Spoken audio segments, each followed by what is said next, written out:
Island. Good afternoon, or whatever the time zone is that you're in. We're really glad you're here. I'm Janice Kaminer-Resnick, and I welcome you on behalf of the members of our leadership team, former Congressman Mel Levine and former Los Angeles County Supervisor Zev Yaroslavsky. Many thanks to the great Marvin Kalb for joining us here tonight. Mr. Kalb just published his 18th book, pretty impressive. It's called A Different Russia, Khrushchev, and Kennedy on a Collision Course. The book is receiving high praise from all quarters, including those of us who organize this program. It describes a world on edge, a world that Marvin Kalb experienced firsthand during his amazing career as a Russian-speaking American journalist in Russia during very important times in history. Tonight, he will apply all of that wisdom, experience, and insight to help us understand not only the past, but the present, Russia, U.S., Ukraine, the conflicts, the relationships. Welcome and thank you also to the wonderful Warren Olney for moderating tonight's conversation. The next couple of weeks, we are not meeting on Wednesdays, so please take note. Next week is Thursday, where we have Ken Kachigian, an American political consultant, a Republican consultant, former aide to Richard Nixon, and speechwriter for Ronald Reagan, in conversation also with Warren Olney. What would Nixon and Reagan say today? That'll be very interesting. And then the following week, it's going to be on Tuesday, where we have the former U.S. Attorney for the Northern District of Alabama, Joyce Vance, who I'm sure many of you watch on your nightly news, in conversation with Pat Morrison. She's going to be talking about testing the limits of the American justice system. We've also just added several new programs. You can find them in your email that you'll get right after the program. We have an Israel in Crisis briefing on Sunday, February 10th, with Aluf Ben, the editor-in-chief of Haaretz, the Israeli newspaper, and lots of other really important programs that we've added and that are coming up. We're working very hard to bring you the very best analysts and journalists and statespeople during these complicated times so that we can all be kept informed and engaged. Our mission is to provide reliable, fact-based information to our audience and to help inspire active engagement. It's never been more important than now, so please invite your friends and family to join our programs. The more, the merrier. Look at the bottom of tonight's email to register for like the next 8 or so upcoming programs. Now, please welcome Warren Olney, who has dedicated his life to understanding and bringing us news. He spent years as LA's most popular news anchor, and then among other accomplishments, he was host and executive producer, I think for decades, of the nationally syndicated Public Radio International weekday afternoon program called To the Point. Please welcome the wonderful Warren Olney. Warren? Dennis, thank you so much. Thanks for those kind remarks. And thank you for the opportunity to introduce Marvin Kalb. It is my honor and my privilege to do that, as it would be for anybody who's associated with journalism. For 30 years, Marvin Kalb was a reporter for CBS News. After that, it was NBC News, where he was the host of Meet the Press. He's also been a news analyst for Fox and a contributor to National Public Radio. His academic credentials go to Harvard University. He was the Edward R. Murrow Professor, I beg your pardon, of Press and Public Policy. He was also a founder of the Shorenstein Center on Media, Politics, and Public Policy. He has now published his 18th book. It's called, as you mentioned, A Different Russia, Khrushchev and Kennedy. Marvin Kalb, welcome aboard. Great to have you. Thank you so much, Warren. It's great to be with you. We definitely want to hear your views on current affairs. How different is Russia now would be certainly a question I want to ask you. What about Trump and Putin as opposed to Kennedy and Khrushchev? What about Gaza and U.S. aid? But I really want to start with the book. It's based on your 4 years in Moscow as a Moscow bureau chief for CBS, starting out in the early 1960s. You were in your 20s. You spoke Russian. Just to get a sense of the environment in Moscow, let me ask you something that comes out of the book. Why did Nikita Khrushchev call you Peter the Great? The wonderful opening story. It was in the July 4th party at the U.S. Embassy in Moscow, 1956. I was then an attaché at the U.S. Embassy, and I was one of 4 people at the embassy who spoke Russian. So, which is surprising because today everybody at the embassy speaks Russian. But in those days, there were 4 of us, and I was the kid on the block and sharpened people's pencils. And Ambassador Bolin needed me simply because of the language. Then Khrushchev arrived. For the first time, a Soviet leader arrives at a July 4th party. And he's there with Marshal Zhukov, great hero of World War II. And it was my responsibility as a former PFC in the United States Army to look after this marshal in the Soviet Army. And he and I got along just great because I drank water and he drank vodka. And after about 5 or 6 drinks, he introduced me to Khrushchev, who was, as some of you may remember, he was, about 5'6" in height and width. And he came over to me, I to him, and he looked up at me and he said, "How tall are you? Do you play basketball?" I said, "Yes, on basketball, and I'm 3 centimeters shorter than Peter the Great." I don't know why I used that answer, but anyway, I did. And he burst into laughter. And in any dictatorship, when the dictator laughs, everybody laughs. And from that moment on, whenever he would see me, and he wanted to get a message out to the Western world, he would sort of beckon. I would come over, always a handy CBS microphone, and he would sound off. And that he was doing it with Peter the Great made it easier for him and for me. But what's interesting to me is, and I think it's so different from what it is today, the different Russia theme already arising. You were able to talk to him and you were able to engage with him. And I gather you could argue with him if he gave you the chance. Well, that's right. He was an amazing personality, a very powerful communist, a person who believed in the best of Russia. He was a little bit, in an odd way, like Peter the Great. He was absorbed with things from the Western world. He knew that Russia was backward, and he wanted to learn from the West. And so he invited Western and particularly American journalists, sports people, scholars, lawyers, politicians, to come and sort of look at my country, Russia. And he wanted to then go into the West and talk and learn from them. Warren, the interesting thing, I'm going to jump ahead now a bit, the interesting thing between Khrushchev and someone like Putin is that whereas both were absolutely passionately pro-Russian all the way, very powerful Russian nationalists, Putin has turned his back on the West. He doesn't want to have anything to do with the United States at this point. With President Trump in power now, we're not sure how he is going to manage. But up until this point, he's put a great deal of distance between Moscow and Washington. Khrushchev opened the door to Washington and made it possible for him to have this extraordinary relationship with John F. Kennedy. That is amazing. I mean, the subtitle of this book, Khrushchev Kennedy on a Collision Course. From the moment that Kennedy took power, January 20th, 1961, from that point on, the two men were on a collision course in some of the darkest days of the Cold War, each one eager to advance his country's interests without, however, running the risk of a nuclear war. And that was the danger again with Khrushchev during the Cuban Missile Crisis. He pulled back. It was his decision to pull back that ended the crisis.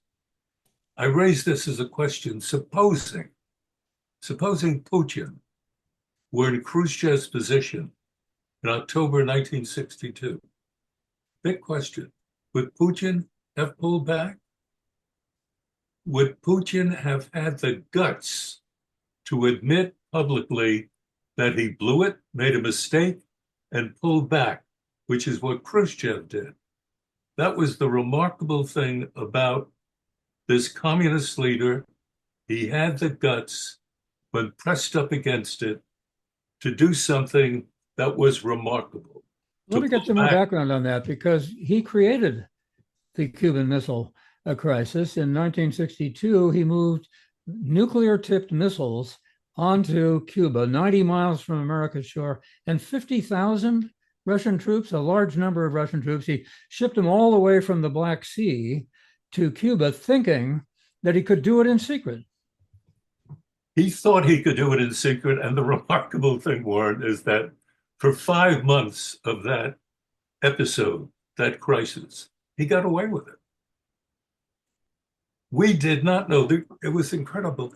In Moscow at that time, if you had access to some of the Russian leaders, to a number of the senior Russian commentators, of people who would come into Moscow from different parts of this vast country, I was able to talk to them. I spoke Russian, and able to talk to them and to get their sense of what it is that was going on. What was, Pravda was saying one thing, but what was really happening?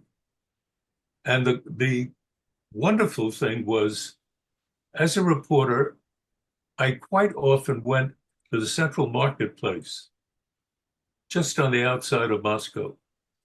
Why? Because I wanted to talk to Russian people to find out what they thought, rather than what I thought or what Khrushchev was saying or what Pravda was saying. Because when it came right down to it in the Cuban Missile Crisis, the Russian people felt there was no reason in the world why they should fight for Cuba. It was far away, was an island. It had nothing to do with, quote, us.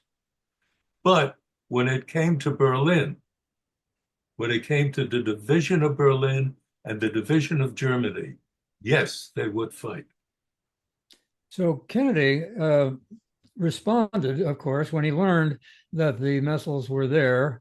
Was Khrushchev surprised by the way that Kennedy reacted? Yes, he was indeed very surprised. Khrushchev was living in an illusion. He had two big illusions. One of them was that if he could sit down with John Kennedy, just the two of them, alone, they would be able to settle all the problems of the world. Naive, foolish, but that was his dream. The second thing was that he could somehow take Kennedy to the cleaners. And this goes back to the summit meeting that they had in Vienna, in June of 1961. The two of them met there for a weekend, and at the very beginning, there was the highest expectation. Great things were going to happen. I learned on Saturday night from a couple of Russians that they gave me a thumbs down. They said it was not going well at all. And toward the end on Sunday night, when the summit meeting ended, Kennedy kept on raising with Khrushchev the possibility of miscalculation. He used that word. And Khrushchev was offended by that, because Khrushchev felt that if there was to be a miscalculation, it would be Kennedy who would be miscalculating, not Khrushchev. And so he screamed, which he was capable of doing a lot. He screamed and he said, miscalculation, miscalculation. Bury that word. I'm fed up with that word. I don't want to hear it again. If you keep on saying that, it means that you want war. If you want war, you're going to get it. Oh boy. And Kennedy at that moment wisely said nothing. There was in our business dead air for about 40 seconds. And then the president said, in which case it's going to be a cold winter. And he then built up the American force in West Berlin, built up the American military budget. And Khrushchev said to himself, I'm going to get this guy, and I'm going to get him in a way he couldn't quite figure it out. In late August, 2 months after the summit,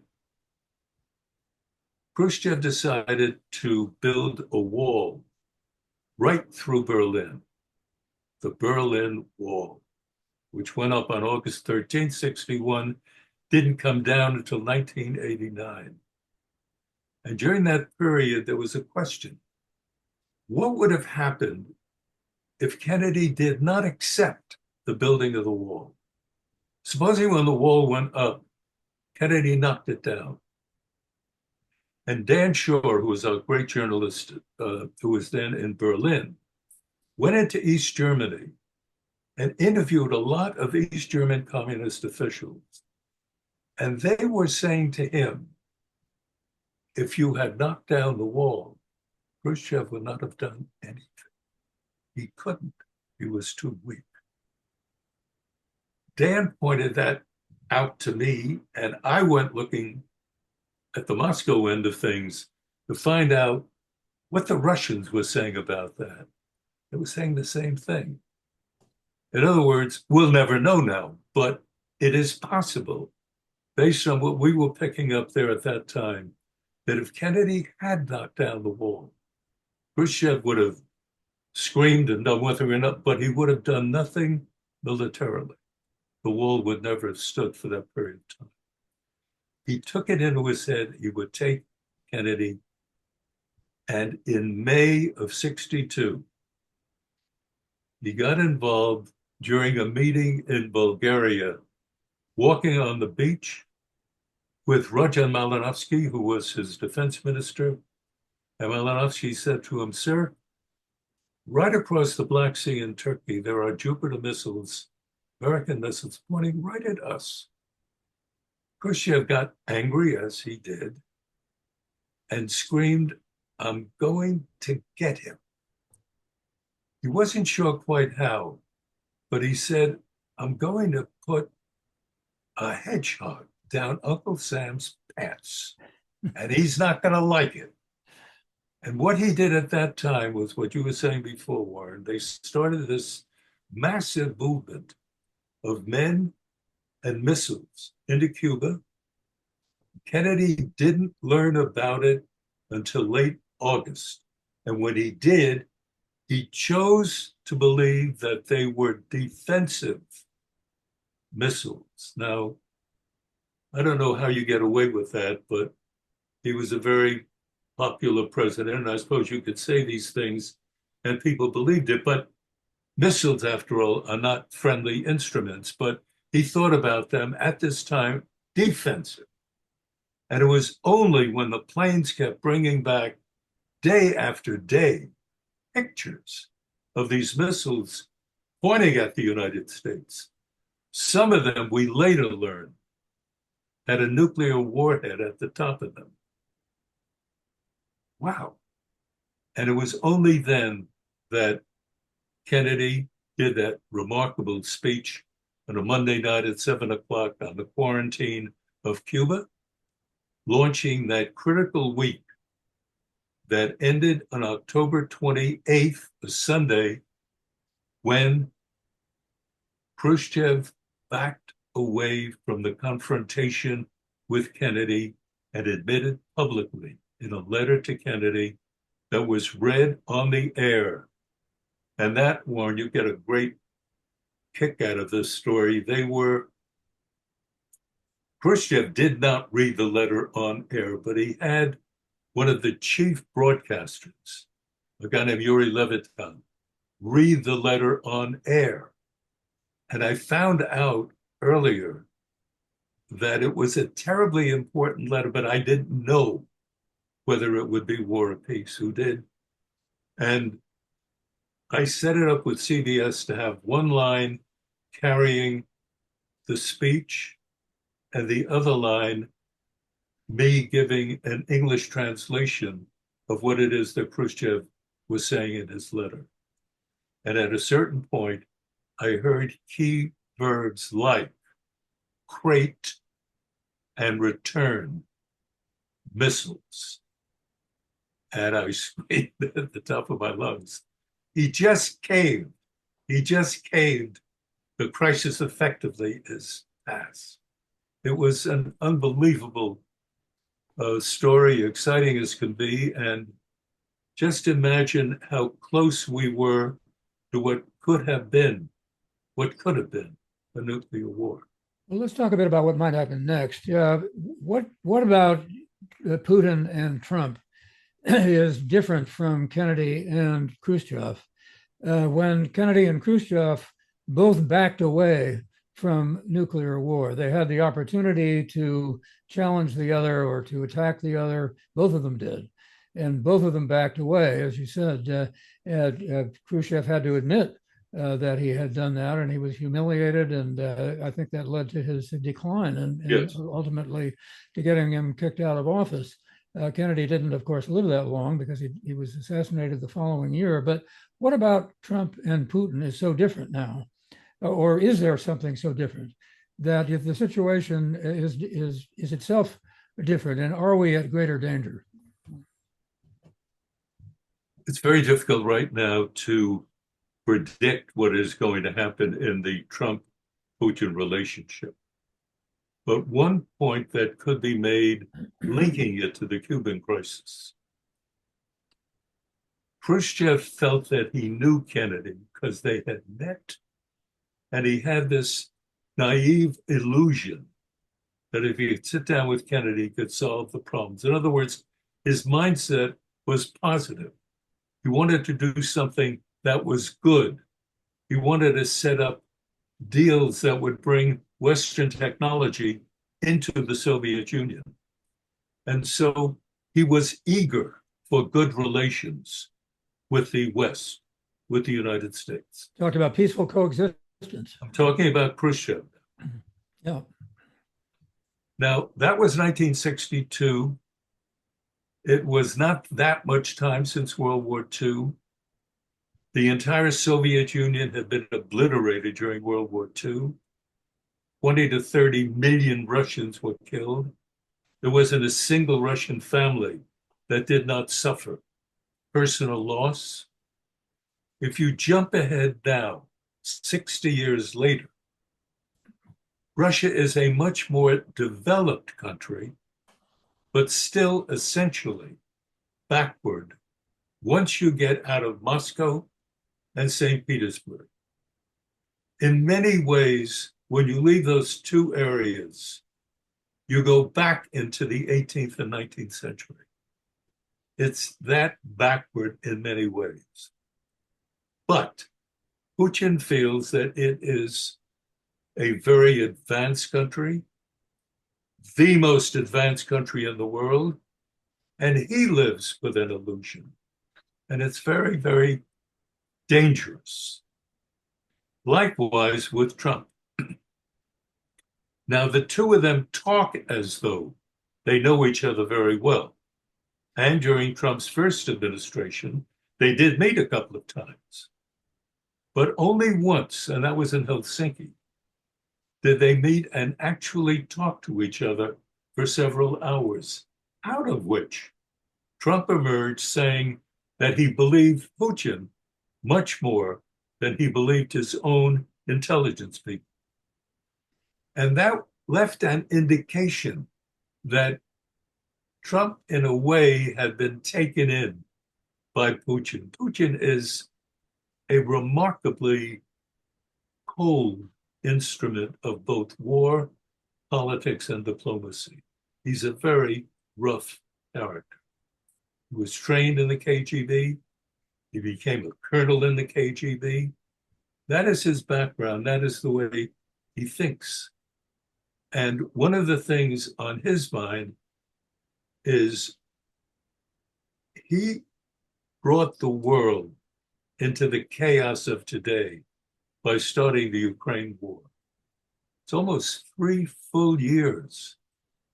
Now remember, he thought that he could go into Kyiv and within 3 days to 5, he said, he would get rid of this pro-Nazi Zelensky, who was in office there, and then install a pro-Russian president. And then all of Ukraine would then shift toward the east, toward Russia. And Khrushchev, and Putin wanted that more than anything. He still does. I believe that very soon, I don't know whether it's going to be 1 month or 2 or 3 months, but soon, he will be meeting with Putin once again. The question then is, they're going to be doing something on Ukraine. What? What is terribly interesting at this point is that Trump's vision of Ukraine and Putin's vision of Ukraine remarkably overlap. How? One, both sides want a ceasefire in place. That means that since Russia now occupies 20% of Ukraine, Russia would be left with 20% of this country. The second point is, it would be agreed that Ukraine could not, under any circumstances, join NATO or the European Union. That Ukraine would be regarded as a neutral nation, and that is not what the Ukrainians wanted. The Ukrainians wanted to be associated with the West, but they'd be neutral, tilting to the East. So Putin would be quite satisfied with that kind of arrangement. The third key point is security for Ukraine. The Ukrainians will argue that they must have security. That, how do you define security? Trump has his definition, Putin has his definition, and since the two of them want a deal very much, Ukraine will be pushed to the sideline, screaming betrayal, but nevertheless essentially ignored. And that is the shape of the deal that'll probably come up. That is a horrible deal. And you think Trump will go along with that? No, but Warren, the United States has said over and over again, we are not giving up on Ukraine. We will be there as long as it takes. And if, in fact, that is the deal that Trump and Putin work out, that is a repudiation of everything that the U.S. stands for. And the concept of America as a trusted global ally would be shattered. NATO, in effect, would be shattered because we didn't live up to our word. What I'm getting at here is that the relationship between Trump and Putin is like handling hot potatoes. You have no idea how this is going to work out. Look, we could, if you want to go into what happened yesterday and today on the Middle East, there is a kind of, I don't mean to be disrespectful to the office of the president, but there is a kind of madness afoot or afloat. Because a president of the United States, when he speaks, the world listens. And the president said yesterday that Gaza is going to be the Riviera of the Middle East. If you know anything about that part of the world, the Riviera is not quite what is in your mind. As a comparison, it is, and I don't want to say exactly what's on my mind, but today one finds half of the United States government backing away from what it is that the president said yesterday. Now, if that be the nature of the Trump leadership of the world is going to be in a very shaky state and in a position to be exploited by very cunning, crafty, unethical leaders such as Putin and probably China's Xi, but that is a more complicated story. I want to go to our viewers and go on chat and give them an opportunity to ask some questions, but I have to, pardon me, I have to ask you this.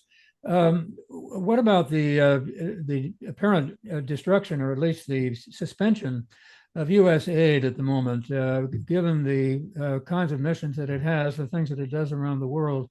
What kind of reaction do you think that will lead to, particularly from Putin? How will he view the United States and its international activities, given that move? Weak, weak. You know, it was interesting that Khrushchev, right after he met Kennedy for the first time, was asked by his interpreter, what is your impression of that young man? And Khrushchev said, well, he dresses very well. He said, no, what do you think about him as a leader? And he used three words: weak, young, and inexperienced, to describe Kennedy. And with those three words in his mind, he could move as dramatically as he did, and dangerously, into Cuba, do what he did in Berlin with the wall. Jump ahead to today. Putin is not a romantic. He's not at all thinking like Khrushchev did, that if he sat down with Trump, the two of them could solve all of the problems of the world. Putin has certain very clear perception of what it is essential to him. And he believes, as by the way, many Russians believe, that security for them is a country that is composed of Russia, Belarus, and Ukraine. That is the Slavic heartland of what Putin believes is the essence of Russia. And therefore, it is impossible for him, being consistent with his views, to allow Ukraine to drift off into the West. That was the essential reason why he went into Ukraine in the first place, to stop that drift toward the West. He has done that, but he has failed in one essential way. By attacking, invading, brutalizing Ukraine, he has really produced a new country. Ukraine was uncertain about what it was, because it was always part of Russia, most of the time, part of Russia, part of the Slavic Empire, part of the Tsarist Empire. And then when it was invaded, its identity flowered, and that identity was, we are truly Ukrainians. And so, whereas before the invasion, Ukraine sort of had a split personality, tipping west or east. Now, no. Now it tips west. And Khrushchev, and forgive me, Putin lost. He's lost this war, but he doesn't recognize his own loss. A couple of people have asked something along these lines, that during the Trump presidency, there was a persistent rumor that Putin had something on Trump. And they want to know, is there any evidence to support that? Does he, in fact, have something up his sleeve? I don't think there is evidence, the kind of thing that you and I would use in a broadcast. No. There's a lot of gossip. There's a lot of, I heard, well, everybody hears things. That doesn't mean it's true. But there is a story that when Trump visited Russia about 10 years ago, he was involved in something with a number of young women, which is very easy to tell, but there is absolutely no backup support for it. But that is sort of what people talk about in diplomacy when they say it's corridor chatter. It's not hard negotiating. That is what is going to have to happen now. My concern is that Putin knows what he wants. I wonder if Trump does. There is a strong belief that Trump gets something in his head and then acts on it without checking with people who know what is going on in a certain part of the world. And that's the idea that you can have a president talk about moving into Gaza, moving 2 million people out. How do you do that if not with troops? How do you do that if not investing a ton of money? How do you do that without inviting casualties? And yet today, one senior Republican after another said that this was a great idea. The president is trying to help out. Even the Secretary of State, Marco Rubio, who knows better, has had today to support what it is that the president said. It is a very slippery foundation for a serious negotiation. What's the impression that Putin would have, given what you just described? One person wants to know, can you explain Russia's continuing methods to infiltrate and destabilize U.S. structural integrity and weaken U.S. power? I guess that's another question, but they sort of go together. Well, they do. And I think if one tries to figure out what it is that is in the Russian mind now, you've got to think in a very broad way, what is it that most Russians think about the West? At this particular time, I believe, as I said at the very end of the book, that Russia today is split between a very powerful group, what Eisenhower would have called the military-industrial complex, run by Putin, very powerful group that believes in dictatorship and the acquisition of greater and greater profit and power. And there's another part of the Russian society that we know of from their music, from their literature, from their scientific history, is a country that is leaning toward the West, toward democracy, seeking some kind of deal where both sides can live with the other. But Putin is in charge at this point. Not going to be in charge forever. At a certain point, I believe anyway, the good people in Russia may very well rise to the top and take power. There were people like Khrushchev, there were people like Gorbachev, there were people like Yeltsin. There were Russian leaders who wanted to get along with the West. Putin is consistent with the Stalin model of Russian leadership. The good and the bad, in other words, are mixed in the Russian soul right now. And at the moment, one is in charge and one is pushing a certain very hard line, which makes this time extremely dangerous. And there's that other, still subterranean at this point, yearning for the West, if it can happen. And the bad guys, to put it bluntly, the bad guys want to exploit whatever weakness they see in American society.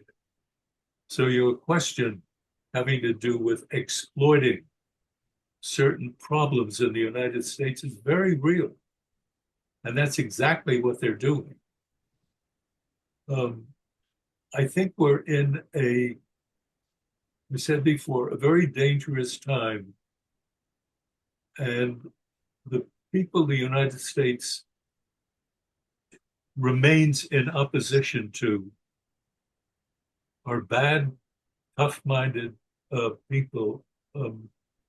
There is, Warren, at the very end, if you don't mind. I mean, the last paragraph in this book really says a great deal. Let me just get my glasses. The last paragraph. Russia clearly is not ready for democracy. Putin stands in its way, leaving this troubled land in a historic struggle between East and West, between a continuing powerful tug toward a Mongol-rooted authoritarianism and a strong, steady pull towards a Western-style democracy. This struggle continues with no clear resolution in sight. Khrushchev's Russia was radically different from Putin's Russia, but may yet prevail. And that is what is in my heart and in my head, that when we take into account that Russia today, as in Khrushchev's time, as in the Tsar's time, Russia has always had this split between East and West, but the West tugs on its conscience. And if given an opportunity, Russia could be a land with which the United States could deal in a friendly way, looking toward a sensible balance, because as happened during the Cuban Missile Crisis, as could happen tomorrow morning, we live on the edge of a nuclear catastrophe. I know that as a nation, we've managed to put that all to one side, and we don't really believe it, but it's there. Russia has more nuclear weapons than any country on earth. And Russia today is led by somebody who jokes about the use of nuclear power. It's nothing funny. It is a calamity and must be contained. And therefore, the kind of leadership that we have must be able to deal with the real leadership of Russia and deal with it successfully. Eric wants to know, do you think the U.S. sanctions on Russia were helpful? Didn't they push Russia to collaborate with Iran and China? Well, I believe that the sanctions that were applied since the end of the Ukraine war started have been effective. It's taken a long time, but if you examine what is going on right now,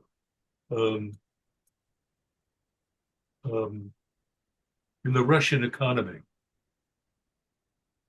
the Russian economy is teetering on disaster, but it's not there quite yet. Inflation rate goes up to 10% now. You want to borrow money in the bank? 21% is what you're going to pay on a rate. 21%. Why is that? Because Putin has put Russia on a wartime footing. 40% of the Russian budget today goes directly to military supplies. 30% goes to what they call internal security. Why do you have so much money devoted to internal security if you are in charge of a country that believes in your leadership? In my judgment, that country does not. There are many people who do, don't get me wrong, but underneath, there are wives and daughters who have lost, we're talking about 150,000 Russians who might already have been killed in this war. 400,000 or 500,000 wounded. No, you don't lose that much and forget about it. The Russian people are remembering, they are suffering these losses. They're suffering their shortages economically. They know that this is Putin's war. Let nobody make a mistake about that. He's the one who started it. He's the one who thought the war would end inside of a week. He's the one responsible for all of these deaths, not only in Russia, but he's destroyed chunks of Ukraine as well. A number of people have asked about Navalny, and Yes. if there is anybody in the wings to replace him as an opposition leader to Putin, and if that person could possibly have any impact. Right. No, I wish that I could say there were many Navalny's around, but there were, and there aren't. I believe that when Putin goes, and I believe he will go in less time than is currently assumed, but when he goes, he'll be replaced probably by someone from the same military industrial security complex. There'll be another type who could feel that he could do things a lot better than Putin. One of the things about a dictatorship that lasts as long as his is the dictator is generally the last person to know that he's in trouble because everybody around him is afraid to tell him. So he lives in a little bit of an artificial, unreal bubble. And in Putin's mind, he is brilliant and he feels he can do anything that he wants. And so he doesn't have to listen, but the people around him know what's going on more often than he knows what is going on. Do you agree that Biden's delays in providing needed weapon systems to Ukraine and not allowing strikes into Russia have left Ukraine almost certain to lose a war of attrition? Number one, I do not believe that Ukraine is going to lose this war. It is a war of attrition now. There's no question about that. But we are all focused on Ukrainian shortages of men, and that is true. Shortages of military supplies, absolutely true. We're not focusing on Russian shortage. And the advantage that Ukraine has is that it is living with its mind absorbed with Western values. They're thinking about things like democracy. They're thinking about an open marketplace. They're thinking about journalists having the right to write what they want to write, or artists, or composers, not in Russia. And that denial of opportunity lives on under the surface in Russia, and people don't forget that. I don't believe in, I'm trying to be respectful of the questioner. I understand the point of the question. I simply do not believe that that is the likely outcome. The rest of the world, including Donald Trump, will not allow Ukraine to lose the war, meaning Russia wins the war. Russia is not going to win this. What may happen as a result of this war is that Putin may lose his job. You said earlier that there's not another Navalny. Ruth wants to know if, as you say, Russians realize that it's Putin's war and that the Russian people are suffering. Why hasn't there been more evidence of any more widespread rebellion or uprising in Russia? Yeah, that's a very, very good question. And it's one of the questions that Russians ask themselves. Why are we so submissive? Why is it that we do not rise up? Why is it? But the funny thing is that while there is not a national uprising, a revolution, as happened in 1917, no, that is not likely to happen at this point because this is a police state. And the change, I believe, is going to take place at the top among those people who today represent power, money, connections that are linked to China, to North Korea, to Iran. But again, it seems to be a powerful force, but it isn't. We have to bear in mind that some of the things that the Western world stands for are powerful forces. people around the world, in many parts of the world, even in places that are terribly poor, if you go into some Arab communities, go into some East European communities, go into some Asian communities, and you ask yourself, my God, these poor, poor people, how do they live like that? One of the most powerful ideas running around the world today is, in my judgment, freedom. And we don't give it enough of a pat on the back. We are, as a nation, so absorbed with our own political trouble that and for very good reason, but we don't give that power to concepts like freedom. Maybe it goes back to my time in Russia, but honestly, during the worst times of the Cold War, Russian people who had very little experience with Western democracy knew about Western democracy. They had heard about it. They used to listen to the Voice of America. One of the most interesting programs went on at 6 a.m. every morning, and it was a Voice of America program. They played Western music. They talked about books that had just been published. They interviewed authors. It was the kind of thing that the Russians loved. It was their number one program. And it was number one because it had nothing to do with the chief authority in Moscow.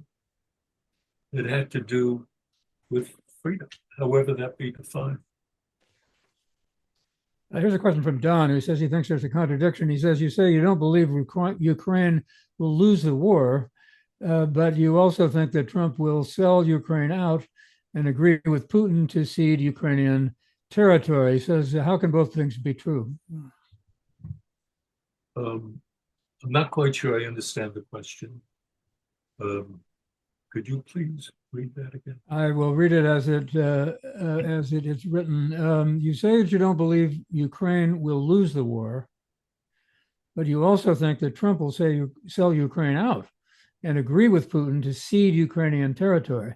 I think he thinks that means losing the war. I think we may be trapped in definition here. Wars can end in many, many different ways, as we know. The Korean War never ended, it just sort of petered out. And it is possible that the Ukraine War will just peter out. I don't think so.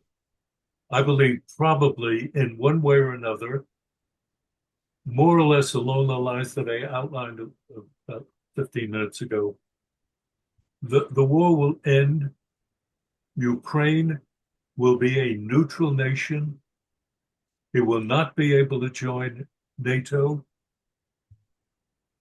Russia will effectively be in control, but not literally in control.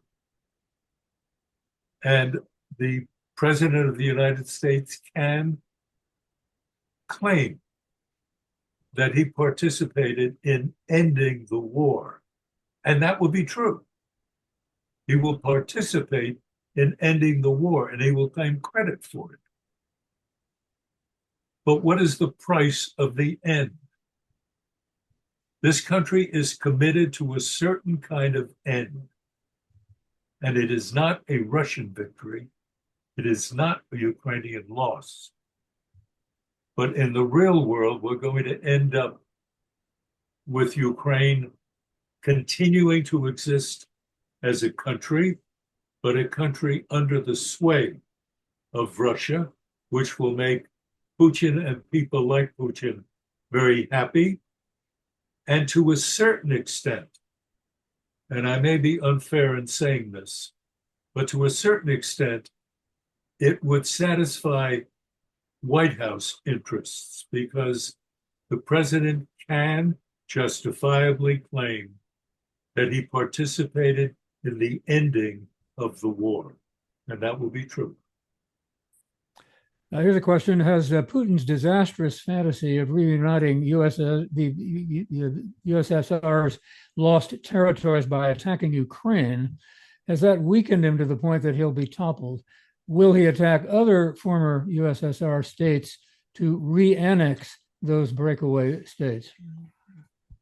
Well, if Putin were to get the deal that I have just described, that Ukraine exists, but it sort of tilts in its allegiance toward the east, towards Russia.